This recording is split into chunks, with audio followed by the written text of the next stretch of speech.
me your ears. This nation will rise up. Welcome to the Elemental Health Podcast.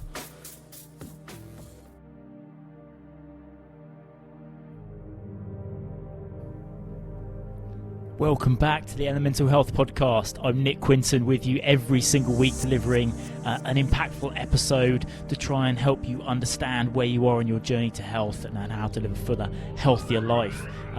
Exciting episode this week, and those of you that have been following week by week and very closely, you'll notice that I slipped the last couple of weeks, and that's due to the birth of my newborn son, which obviously has kept me pretty busy within the home life. But I am back, and I've got some exciting guests lined up with you, no less so than to this week's episode with Alexander Butler. This episode is launching on the eve of his book launch, with the exciting launch of his brand new book, 12 Words That Will Set You Free. And the episode is really a kind of deep dive into what he's tried to achieve with that book, and aspects that he brings into his coaching, and aspects of self-coaching that can help you unlock a more focused and resilient view of the world, and how you can kind of detract the toxicity and the hecticness and the challenge that your past has kind of left you with, and the baggage that's created, and allow you to break through that and really fulfill the potential that is inherently within all of us. Sounds exciting, and we're really going into detail around all those different components, as well as some aspects of mental health that are really pertinent in this day and age. Alexander's got a really unique insight into that component as well. And then we touch on the spiritual journey that we're all on, whether we acknowledge it or not, and how that can manifest in different ways in different people, and how to perhaps navigate through that, and how to kind of interpret it and construct something that allows you to understand what's going on in that space. Loads of amazing different aspects of the conversation. Really excited to share this one with you guys. Please welcome Alexander Butler. Alexander Butler, welcome to the Elemental Health Podcast. Hey, Nick. Thank you very much for jumping on with me. Really excited to have you here and explore what you've been up to and your sphere of influence around coaching, and what you believe the fundamentals are to kind of raising your self-awareness, and the tools and techniques that I know you employ in your coaching methodologies to try and help your clients kind of live a happier life, and uncover some of the areas of their life where they're having challenges. So I'm intrigued to dive into all those little bits and pieces, and explore your background in coaching, and kind of leverage that for the audience, which is great. And then also excited to talk about your book, which is coming out. So yeah, tomorrow. Very exciting. So yes, but we'll get into that. And obviously there's a massive overlap, because that project has been born off of all the bits and pieces that you're doing in the coaching space. Yeah, totally. So welcome to the podcast. Thanks, great to be here. Cool. The guys have had a little bit of an intro about who you are, but do you want to kind of take us back in terms of your story, how you got into the coaching space, and why it's important that you do that work, and why you feel that's relevant, and why that's your kind of mission? Yeah, totally. So I suppose you could say that I got into this whole world through my own personal struggles and my challenges. I grew up with a sort of background of just a lot of depression, really. Depression was a huge companion of mine from my early life, and I really struggled to make sense of the world. And I looked around at people who were just fine, and I was like, how do you do this? How do all you people just seem fine all the time? Yeah. And that became really important for me to understand. So at the time, my mother is a psychotherapist, so growing up with all that, words like Carl Jung and Maslow were being thrown around when I was little, and that was all completely day-to-day and normal. Went to university, and I went and studied philosophy and religion and ethics, and I just really wanted to understand what makes people tick. Why do we do the things we do? Why do we do the things on a personal level, but also why collectively, all of us together, why do we make this mess of a culture together? And I just that question has been obsessive and driving for me. And for a long time, it was just my own personal exploration. I wanted to understand. I wanted to know truth as clearly as I could get to it. And so I met up with all sorts of sort of religious speakers, and I went and danced with shamans, and I studied with Sufis, and then I launched my own businesses along the way. And so working with top business leaders and understanding how that world ticks. And then it just sort of all began to coalesce, really. And I ended up working at this place, a charity in Devon called Embercombe, and they do a lot of personal development and nature connection stuff, and it just really, it just felt like everything finally slid together, and I got it. And one day someone just sort of said, look, you could be doing this coaching stuff, this stuff we do every day. Why don't you take on this work? Me? Okay. Then we're talking about sort of 9-10 years ago. And so I got a lot of training there. I started getting really into it. I started noticing the difference I was able to make in people's lives. And it's just bloomed since then. It's just been really exciting.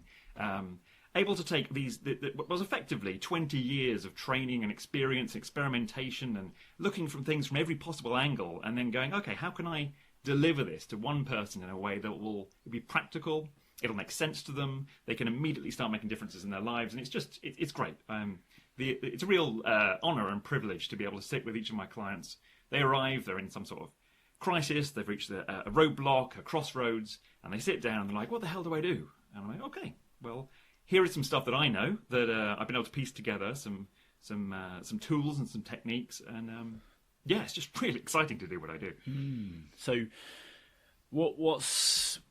The coaching space feels to a lot of people quite new, doesn't it? Kind of like getting coaches, being a life coach, and you kind of the way social media is set up, you kind of see. We get massively distracted by this beautiful view that we got. It's gorgeous, isn't it? Yeah. So it's I think people get a bit confused and kind of bogged down in this kind of life coach stereotype that we see out on the internet.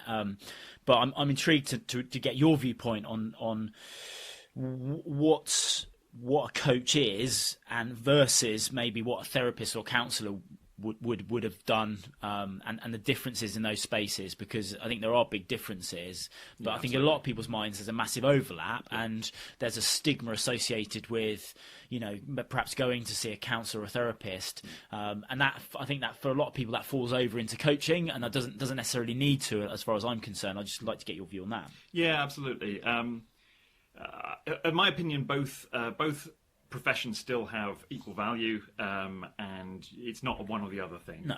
It's different tools for different situations. So I have huge respect for counsellors and psychotherapists, and I still regularly refer my clients onto them when it's clearly needed. So I'll talk about a bit of differences between the two to start with. So counselling and psychotherapy is all about creating a space where you can just explore what is holding you back, and there's no goal per se. You do get solution-focused approaches, but broadly it's just an empty space in which you can say the things that are on your mind. Share where you're coming from. You've got a skilled therapist, and you work through things as you need to work through them. And it's really quite an organic, often slow, and often quite past-oriented process. There's a lot of talk about early life. There's a lot of talk about where you've come from. And then it's just taking that time to heal and sort things out in a really holistic way. Huge respect for it. It isn't my bag. I went and did a bit of training in it. Not my thing. My thing's coaching, because it's all future-oriented. And it's all about where are you going, creating a really clear vision for what that's going to be like when you get there, coming up with a plan with a real clear roadmap to get there, and then saying, okay, so what's holding me back from doing that? What limiting beliefs have I arrived with at this point? What baggage have I got? What early life woundings have I got? There is early life stuff in my work, but it's all about the future. It's all about how are we getting you moving? Where are we getting you going to? How are we going to make that vision come true for you? So that's kind of the main difference, really. Mm-hmm. What I do tends to be focused. It tends to be future-oriented. Doesn't tend to be as long-running. I've forgotten the other part of your question.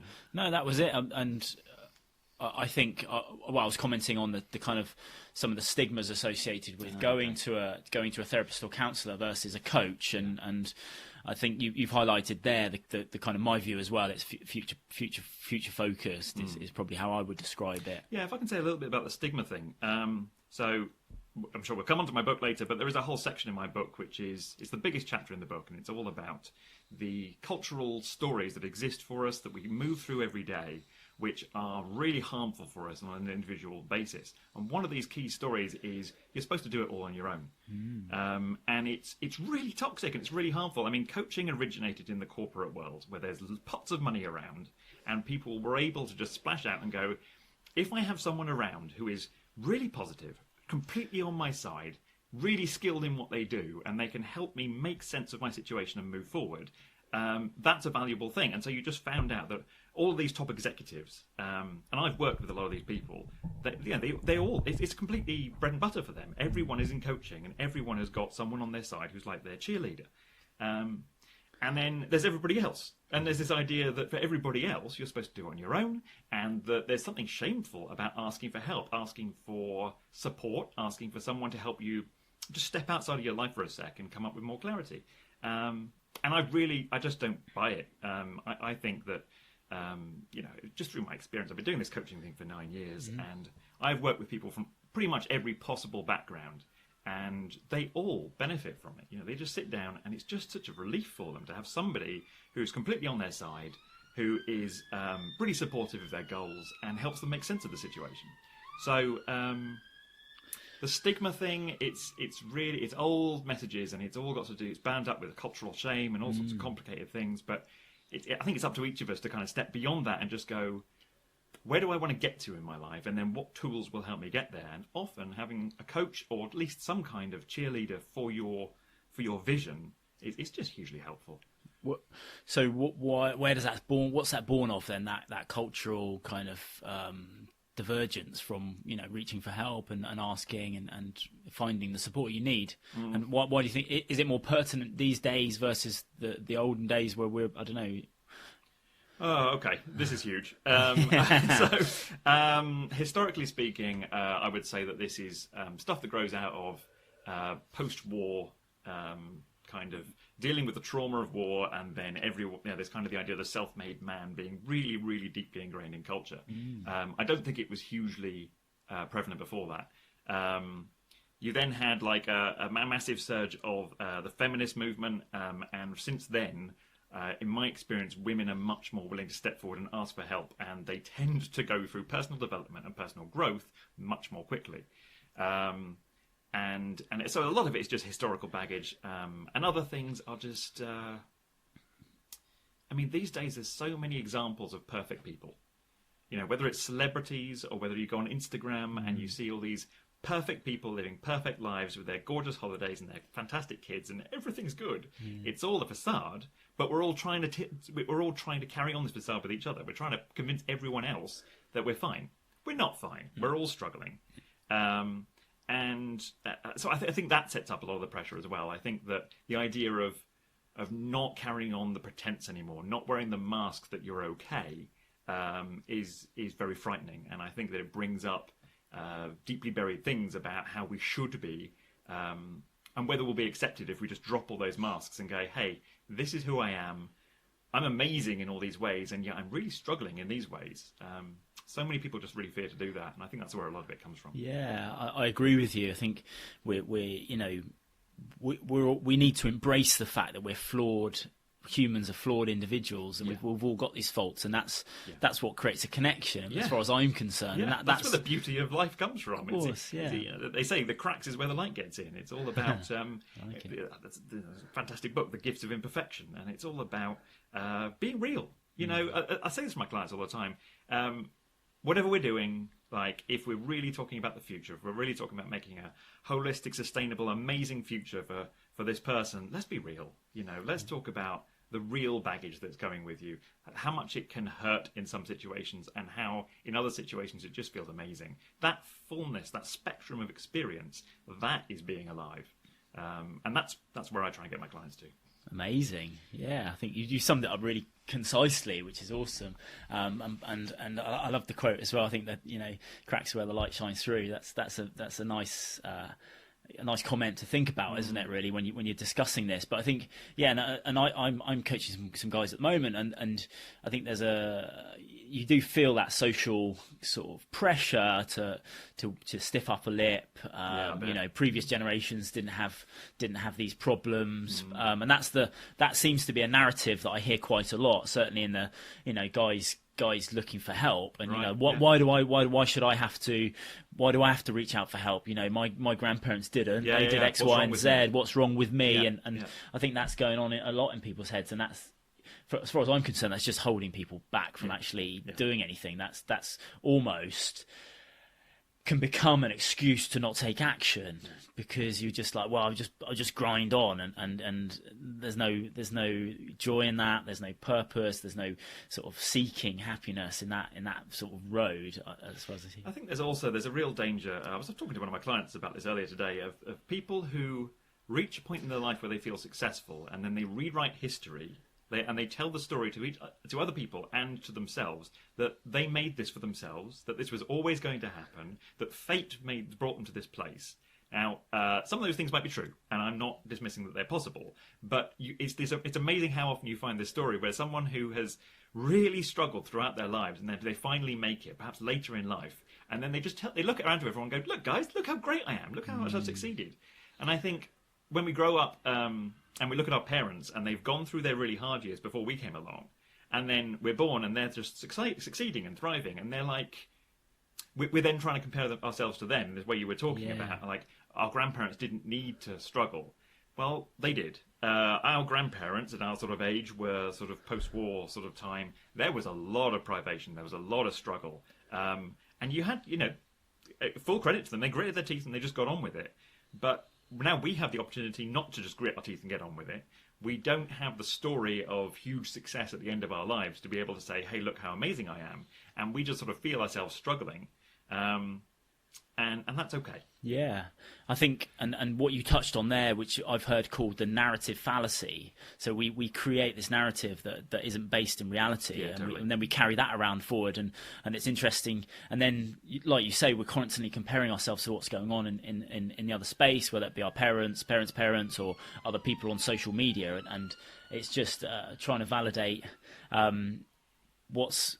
That there is no path to happiness as I view it from there, and the point is, it's what you should be comparing yourself to a version of yourself that you want to get to. Really, I think it just doesn't add up, and also, your parents' lives are not your lives. Technology changes at such a ever speeding phase, and everything moves quicker, and lives are very different now. So, why is there a comparison? I don't think it's fair to draw those comparisons, really, because things are completely different. And I have conversations with my godchildren, and they're sort of growing up fast, and they're asking me about their parents, and I said, well, it's hard to make a comment because when your parents had you, they were different people to who they are now. We're 10, 12, 13 years past that point. Do you know what I mean? We're constantly evolving, yet we pick these snapshots of time, create this narrative around it, and then carry that forward. It's not helpful. Comparison is generally a problem anyway. I mean, it just doesn't help. Everyone can look around and point to someone and go, look, they're doing better than me. And everyone can look around and point to someone and they're doing worse than me. And what's that done for you? As a coach, I'm all about results. I'm like, where is your approach and your mentality and your belief structure taking you? What are the actual results of the way that you're doing things? And I don't see good results from comparison. I see anxiety and stress and a need to pretend to be healthier and more whole than you actually are. And I just see it holding people back. When we can drop that and just be with self, just, as you say, be with a future ideal version that you visioned for yourself. That's the person. That's the person to look at and go, how do I become more this person? Yeah, more wholesome. Yeah, it's an interesting topic that kind of unravels, doesn't it? The more you think about it, and you see it's so prevalent in our day-to-day kind of view of the world. Is this comparison matrix that we live in? It really is. It's a shame. It's hard to get out of sometimes. So let's jump into the book a little bit. Let's talk about the book. Yeah. So you've taken hold a copy of it while I talk. This project's lasted how long? Well, so I decided End of 2017, I was just like, you know what? I've got enough stuff. Why have I not written a book? This is ridiculous. And then I took the beginning of 2018, and I was sort of sitting down. I do this around New Year every year. I'm sort of like, right, what are my goals for the coming year? And I thought, well, I'm going to write a damn book. This is what I'm going to do. So I structured it all, and then I took myself on a few retreats. The first one was to a remote Scottish island called Iona, which is absolutely beautiful, and just being in the middle on a remote Inner Hebridean island was perfect. Just me and my laptop, and there's no excuses anymore. And just pumping it out. So actually writing it happened over a year. 2018, I sent the first draft off to print on like the last days of December. But effectively, 3 weeks was when the bulk of it got put onto page. Right. And then this year has just been running it past people. Got some really good friends of mine who were in really good positions to help. And they were sort of my test readers. And then I hired an editor and a proofreader. And yeah, so it's coming out tomorrow. You'll be able to pick up a copy. What's the key message? And why did you focus on the bits you focused on? Obviously, writing a book is a process of refining what you know, isn't it? Yeah. Distilling it down so it's kind of more applicable. And yeah, maybe you can talk about what are the key messages. Yeah, sure, absolutely. The book's effectively 3 parts. So the first part is what holds us back, and it's just the first third of the book is just this exploration about why do we get stuck. Why are we stuck within certain belief patterns or parts in our life? Why do we go through the cycles of, having the same kind of relationships over and over again, the same kind of jobs, never quite getting where we want to go? The first section just unpacks that and goes, guys, here it is. This is why we do this to ourselves. The second part is made up of these 12 principles. I mean, the title of the book is 12 Words That Will Set You Free. And that's based on... So I did this 20-year research, investigative project, and... I then wanted to make it practical for my clients, and so I sort of coalesced. I noticed the same problems coming up over and over again. So clients would keep turning up, and they keep struggling with the same stuff. So I came up with little sort of antidote phrases like affirmations, which was the perfect, as far as I could understand it, antidote to this thing they kept presenting with. And there were 12 of them, and I was like, oh, well, there you go. And so so the second part of the book just takes you through those 12 things, and they're like the building blocks that I understand to be what we really need to understand to build a really satisfying, successful, fulfilling, nourishing life. Everything from succeeding at work, having great relationships, to understanding where you are in the world, feeling like you're making a difference and contributing. If there's nothing I can really reduce that to as one thing, but it's just sort of this series of, lessons, which is just like... here's a thing that a whole bunch of people struggle with, and this is why, and then here's an antidote to it. Yeah. What I found then was I had a lot of clients who've worked with me for a while, and they'd start getting this stuff, and they would turn up, and they'd sort of look at me, and they go, I don't know how to talk to people anymore. I don't know how to talk to my friends anymore, because my whole approach to my life has changed. I'm perceiving things in a much deeper and more sort of holistic way, and I've got to completely reinvent myself. I'm like, yeah, okay, that is kind of true. You've gone through this big surge of personal growth, and you do experience things differently. So the third part of the book is much more frank, and it's just kind of a conversation. I've done my teaching. I've said, here you go, here's a bunch of stuff. And then it's like, okay, you and me, we're now on a similar place.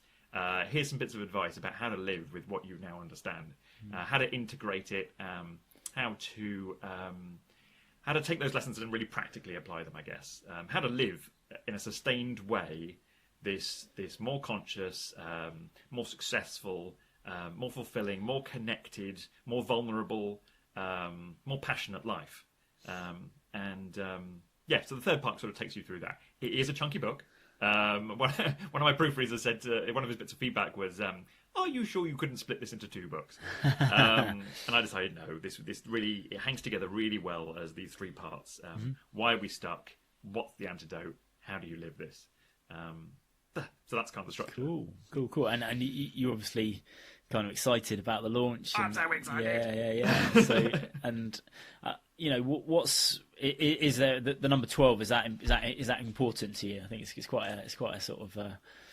I couldn't really tell you why. I've done a lot of in all the years that I've been doing all the things I've been doing. There's numbers come up a lot, and there's there's the 8 directions, and there's I've been part of a council which was based on Native American stuff, and that had a numbers associated with it. And 12 was in there, and I certainly wanted it to be.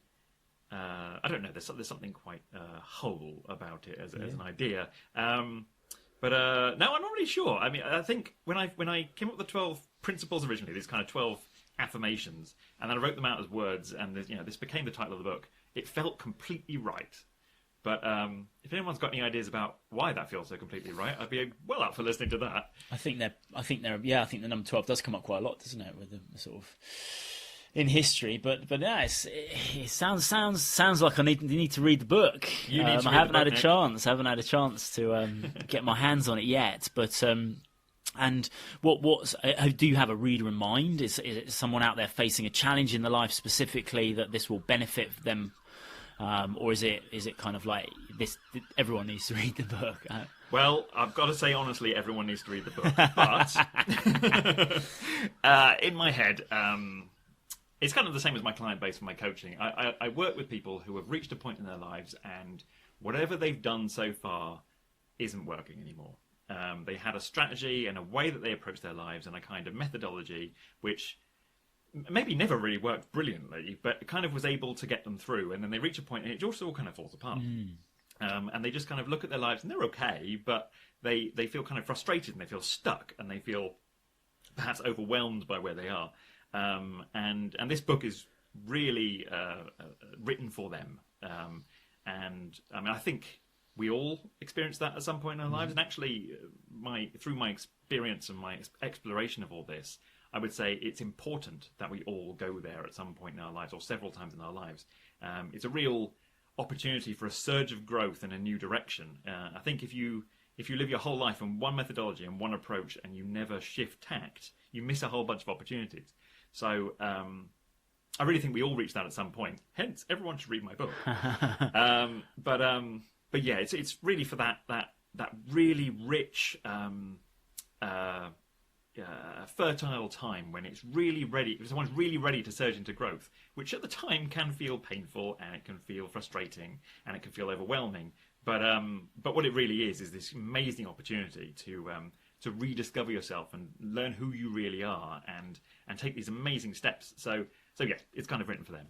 Okay, interesting. And I think I couldn't agree more. I think we all come across those crossroads, don't we, in life, and it's so tempting to kind of leap across and just carry on down the same direction of travel without really spending the time to reflect and just understanding where you are and why you made the decisions you've made and where you want to move to next. It's really crucial to kind of being fulfilled, I think, which is a big driver in my life as well. Because I've come from a place of doing lots of different things and arguably a bit directionless and you kind of we're all on this searching journey, aren't we, where we're kind of looking for what feels right and where we belong and what routines and what patterns and what thought patterns are actually going to bring us what we'd consider some level of fulfillment. Yeah, absolutely. Yeah. So in the book or in your coaching practice, what are the kind of tools and tactics that you use with your clients? Obviously you've got 12 that are laid out there, but maybe there's one or two that sort of jump into your mind when I ask that question around someone who hasn't gone through a coaching cycle or coaching process or even a therapeutic process. What are the kind of building blocks, step 1, step 2, in terms of their tools that they need to be adding to their arsenal? Yeah, sure. Okay. Well, I can think of 12. But I'll give you a freebie. The first word in the 12 words is choice. Right. And it's a fundamental shift of thinking and believing and approaching life than most people in our culture have. So most people are... there was a 19th century Danish philosopher called Søren Kierkegaard, who I studied a lot at university and I'm a big fan of. And he had this phrase that most people are like drunken peasants on a cart, letting the horse take it where they will. And we're all doing our best, of course. Yeah. I'm not putting anyone down. Everyone is doing their best. But for a lot of people, it is just about responding to what happens and trying to keep up. And there's this sort of idea about constantly running to keep up with what's going on in your life. So the fundamental, most important thing, and you will find this in all coaching approaches, not just mine, is that you have power, you have control, you can choose a bewildering array of the things in your life, like way more than we think we can normally choose. We can choose, like, what is our future going to look like? We can choose what our relationships feel like and how they're structured. We can choose how we emotionally respond to situations. So there could be things that regularly make you really angry, or that are very frightening for you, or just destabilize you in some way. But if we understand our emotions, then you get to choose those responses. And it's this. The phrase that I use a lot in the book is returning power to the center. So it's not about letting a choice that you made when you were small define your whole life, or letting the way that your parents educated you to choose define your whole life. This is about what choices are you making right now, like right in this absolute instant, right now, that are leading you to where you want to be in your life, because you have power, you have choice. And once we begin unpacking this, it's really quite amazing, the radical degree of freedom and choice that we each have. That comes up a lot in my coaching work. I'll stop people halfway through something and they'll be saying, like, well, I can't possibly do that because my whole life has been like this. My parents, they taught me like this. And I go, okay, do you still want to do that? Or do you want to choose doing something else? So that's the thing. That's more of a kind of belief than a technique, because the techniques tend to be like reactionary. It's like observe the client and say, what are you actually struggling with, and how can I find the right words and the right approach that will reach you right now and transform your experience of this moment. And that tends to be quite organic, but it's based on these kind of philosophical ideas, and one of them is very much this idea of choice and power and freedom. Cool. And that's what you were talking about there. Reminds me, how easy it is to fall down a sort of parental pathway that without realizing it. I've had the privilege of mentoring some trainee doctors come out with me on the ambulance and bits and pieces, and they're sort of halfway through their program of learning, which obviously is quite arduous and over a protracted period of time. Especially for a 20-something-year-old, 6 years is a long time. Whereas I think as you get older, 6 years it becomes a bit more of a flash in the pan. But I see a lot in their reasoning, because I'm always questioning their reasoning. Why are you doing this? What's important to you? Because obviously it's an interesting conversation to have with someone that's on such a straight path that is the investment up front is huge, as to where they want to go with it and what they want to do, and it's really interesting. You get these young kind of and there's a clear differentiation between really bright-eyed, very motivated about getting into the medical profession, helping people, and kind of doing it quite for the right reasons, versus the other group that I meet who are a bit rudderless, but they're still on this path, and you can't help but feel their intrinsic motivation isn't the same, it isn't quite there, and it isn't burning bright as perhaps it should be. And then you can maybe peel that back to kind of their kind of parental pressures, perhaps, or societal pressures to go down that path of the profession, get into the profession of medicine, and everything will be all right. Flip that around, I now spend a lot of time with GPs, Right. And again, you see at the other end of the spectrum, they've had a 20-30 year career as a GP, and you can kind of see again those ones. You try and join the dots. The person at the start that was bright-eyed and the light was burning, they're a certain type of GP further down the road, versus another type of GP who have kind of like spent the last 20 years on almost on a treadmill, and that's really interesting. The going through that process for me and seeing the kind of both ends of the puzzle, really, it's intriguing, and I think it's so important to really focus on the choices you're making and the reasons behind those choices. It can't be emphasized enough. And I'm the stuff that I do, obviously it's more health focused, but I'm always really pulling at people's goals, and kind of what I say is that level 1 goal is usually what someone gives you, like they want to lose a bit of weight, or they want this single problem solved. But actually you need to go level 2, level 3, level 4, and understand what their intrinsic motivation is, and what those, like I said, those narratives are in their heads. That's really great. Yeah, I mean, I get, as I say, I get clients from every possible background, and I get quite a few clients who are later in life, and I've had work with some clients who are dying, And one of the things people go looking for a life coach for a particular reason, and they want to make a change, and they've usually reached a point where they're ready to make a different choice and to turn the corner. And I say to my clients, you've probably done the hardest work before you got to me, because at some point something has changed in you and it said, I'm ready to change now. But I get these older clients coming and they'll sit in the chair and they'll say, well, sooner or later it'll come up just how much they regret. And they look at me and they just say, I've wasted my life. Like, the age I am now, I could have been doing this work and I could have been living this life 20, 40 years ago, and I have missed so much. And we always have to work through a certain amount of grief, which is for the years that have gone by and the person they were pretending to be. So I completely agree. It's all about making the authentic choices, stepping into who you really are, because decades later, you're going to look back and go, why didn't I do that? But can you kind of future pace that? Can you get, if someone's not willing to be at the right point in their life where they can actually start thinking about these things, and they're coming to you later in life, what's your view? Could you have seen them 10 years old earlier and made an impact? Or do you have to wait for someone to mature enough to raise their awareness enough to think, actually, things aren't quite right, I'm actually going to reach out for help? I mean, can you lead a horse to water and make it drink? That's a really interesting question, and it is like the ultimate question, I think. I'm lucky, I guess, in that by the time somebody Googles my name and they turn up in the chair, they've already decided they're ready to do the work. Whether they were conscious of that or not, they are ready to do the work. And if I'd met them 10 years before, maybe. I mean, maybe with the right words and the right examples and a bit of an inspirational pep talk, maybe we could have triggered that earlier. I do believe these things happen at their time. As much as I totally believe in freedom and choice and power, I do also know that if you're locked into something and you feel it's beyond your control and there's no influences in your life that step in and go, hey, look at yourself, look at what you're doing, maybe change direction, then it's really hard to make that choice.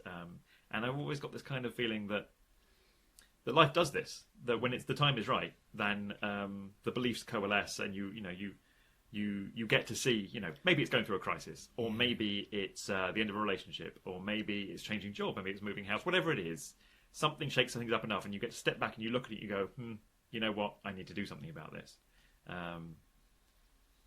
So I think there always has to be some influence that steps in and offers someone a ray of light or an inspiration or a different way forward.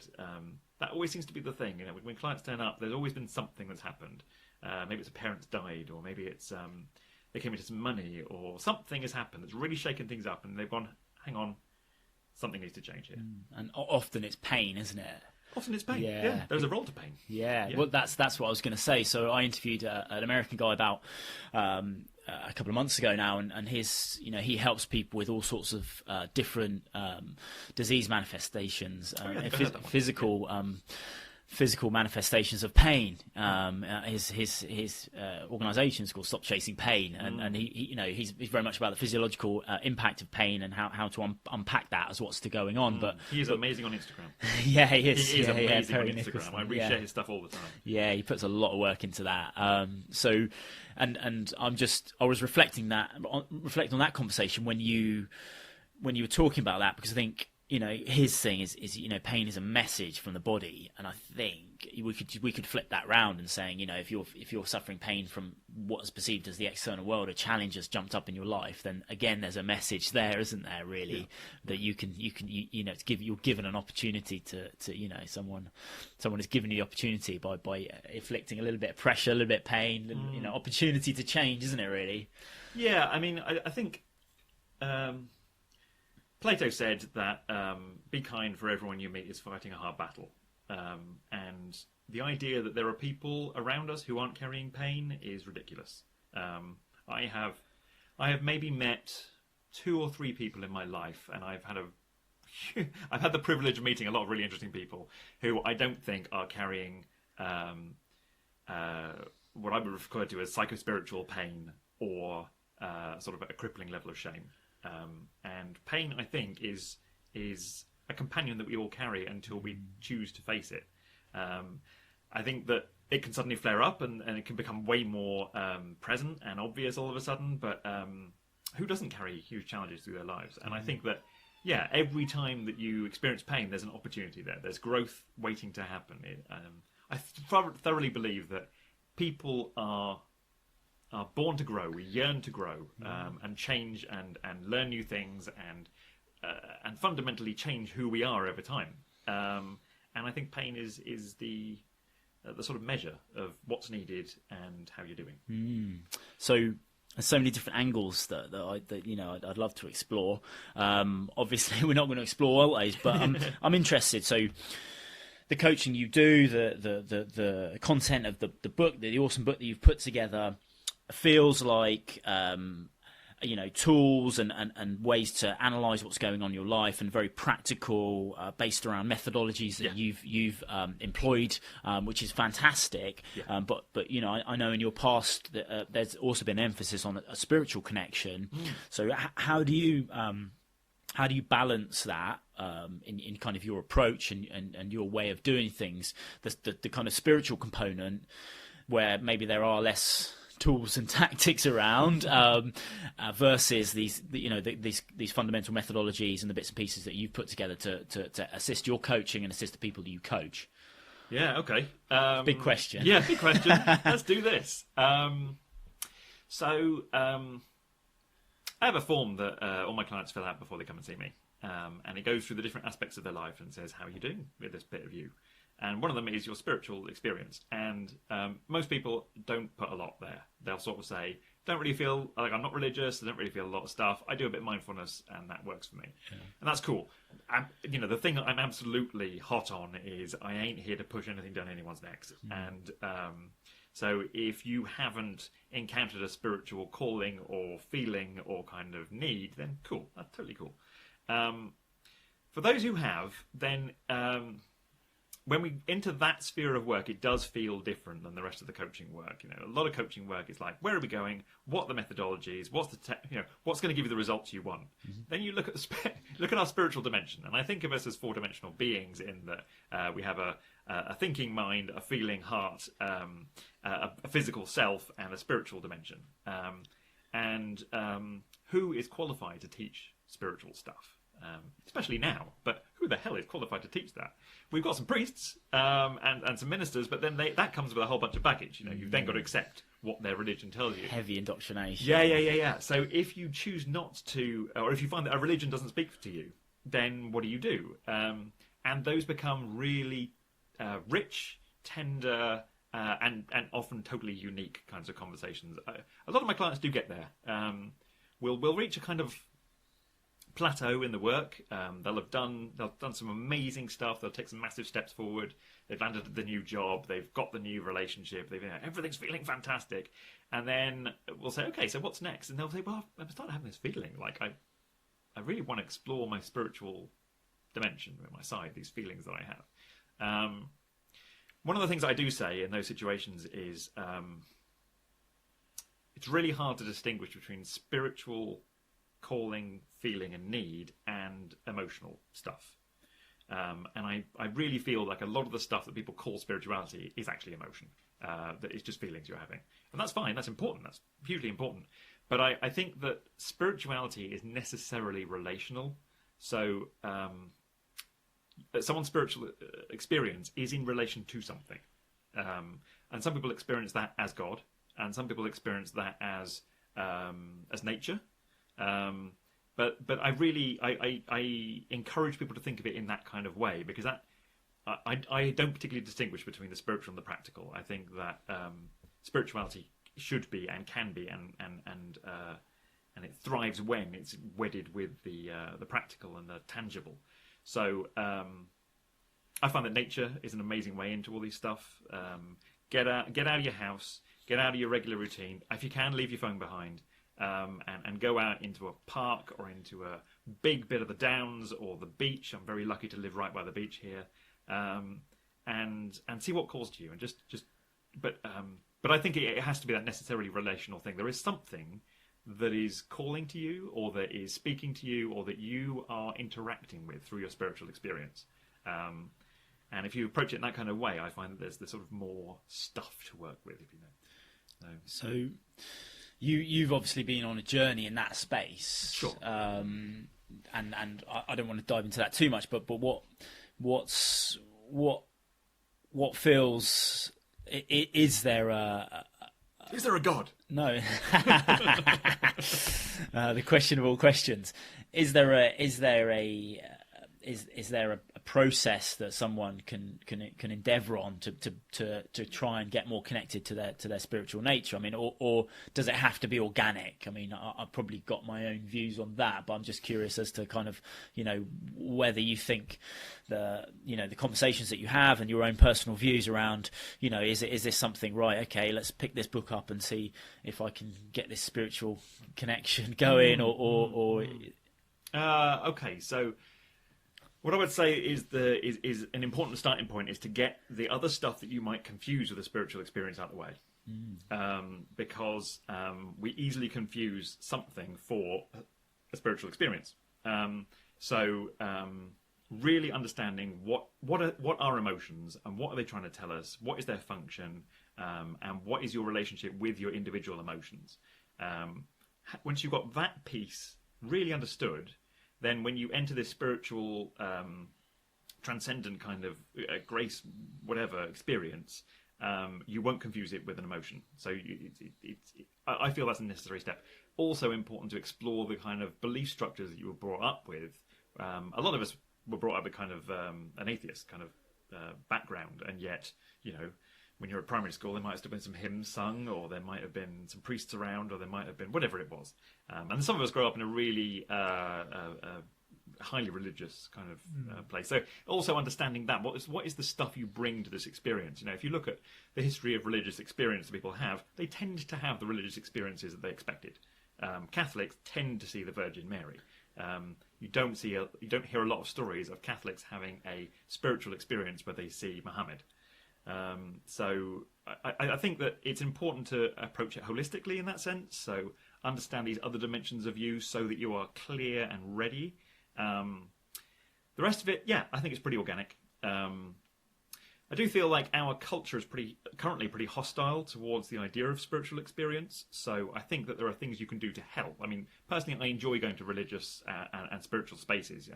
A few years ago, one of my New Year's resolutions was that every day I would visit a spiritual space. So whether that, I was living in the Southwest at the time, so whether that was visiting a stone circle or a church or a synagogue or a mosque or whatever, and just to allow those non-normal kind of feelings to happen. It can be so a-spiritual, so anti-spiritual, to just be kind of walking around the streets and chatting to your friends, and where would it get in? Where would that experience begin? So that's some stuff. Yeah, I think finding space to allow, isn't it, as well, finding those gaps, and I think that's an important part of understanding more and raising your awareness as well, isn't it? We could spend hours and hours talking about the sort of distraction economy that we're in now, and you're not finding those spaces. You're not giving yourself an opportunity to quote unquote get bored. Yeah. You're constantly filling the gaps, filling the voids, and that's where the growth happens in a lot of respects, I think, and that's where these sort of the deeper thinking happens. Yeah, I'm a big fan of boredom. Yeah, we're very peripheral in our approach, nowadays, and I think it's led to sort of a bit of nihilism around how to live our lives. It creeps in, doesn't it? Because we're constantly just fired at, bang, bang, bang, bang, bang, bang, bang, bang, bang, and suddenly 20, 30 years have passed. I think finding space can be really valuable in pretty much everything we talked about, but certainly the spiritual component. From my perspective, I think it's interesting because I was sort of brought up a sort of combination of Greek Orthodox, Church of England, and very, very different approaches and ways to live.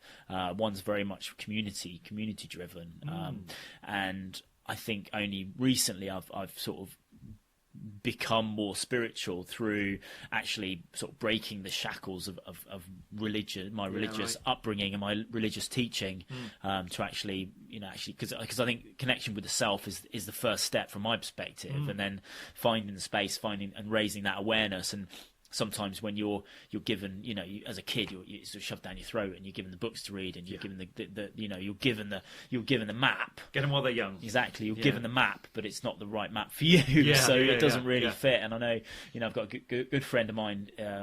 Is study theology, and he's gone into the church. And I know he struggled with this specifically for a long time. Sort of his search for what is right, what is meaningful, and his connection with the higher powers. So it's an interesting space. Cool. Okay, mindful of time, I want to push on. I got some more sort of quick fire questions. Okay, here we go. Around coaching, really, and then maybe we'll talk a tiny bit more about the book and where people can kind of get in contact with you. But sure. So it's interesting because coaching's a real buzzword these days. Lots of people are doing it. Lots of people are seeking it out. And there's different types. There's all sorts of stuff going on. And your classic, you hit something on the internet, and next thing you're haunted by it. Yeah. So I'm sure everyone can relate to that. What makes a good coach? Having done the work to understand your own stuff, so you're not bringing your own baggage to the situation, a willingness to get invested without becoming your esteem becoming dependent on your client's success, and a really great attention span. Yeah, I definitely agree with that last one. You need to have the focus, don't you? You do. Ability to be present, for sure. And we have covered it, but specifically, why get a coach? A coach is a cheerleader. A coach is the person who is always on your side, and has the tools to be able to listen to you speaking about your life, listen for what you're not saying, and for what is an opportunity that you might have missed. Give you that kind of reflection, and then help you find the structure and the clarity to be able to make really practical, real, fundamental change in your life, and move you towards a vision. And if you don't have a very clear vision, they'll work with you to develop that too. Yeah, I think yes, and to add on to that as well, from my perspective, is it's someone that isn't invested in the outcome. That isn't part of your circle. Yeah. At some level, everyone you're in connection with is invested, whether it be someone at work, someone at home. They've got an investment, and that can muddy the water a bit. So having that objectivity, I think, is a key component as well. Yeah. And then, so we hear a lot, and this is something that isn't relative necessarily to the question I've just been asking, but so mental health is a massive topic. Everyone's talking about it, and there is a sphere of within the coaching space around understanding and signposting people out that have got maybe deeper issues and more bigger challenges out there. But what's your view on the current situation around mental health awareness, and where does the line stop between kind of what would be considered normal crossroads that people come to, challenges they face, and understanding, raising awareness, dealing with difficult areas, versus what I would consider a true mental health problem? Because I think it's a term that gets bandied around so much, and I'm intrigued because you commented at the start around depression and those bits and pieces, and it's such a fine line. It's a balance. What's your view on that, and how do you kind of differentiate? Okay. So mental health stuff is it has to be understood as kind of being a psychiatric thing. It's a health condition. So it is different from a belief structure, or a temporary struggle, or just a kind of a life pattern that someone is stuck in. It's a particular diagnosable, clear condition. So overwhelming anxiety and depression and mental health conditions, they can all be very clearly diagnosed. And I think that's kind of, it's always a question for me. There's a section in the form when a client comes to see me, have you had any experiences of mental health issues? And I wouldn't feel qualified as a coach to work with someone who really was in the grip of all that. That's something that that counselling can really excel at, and something that medical treatment can really help with.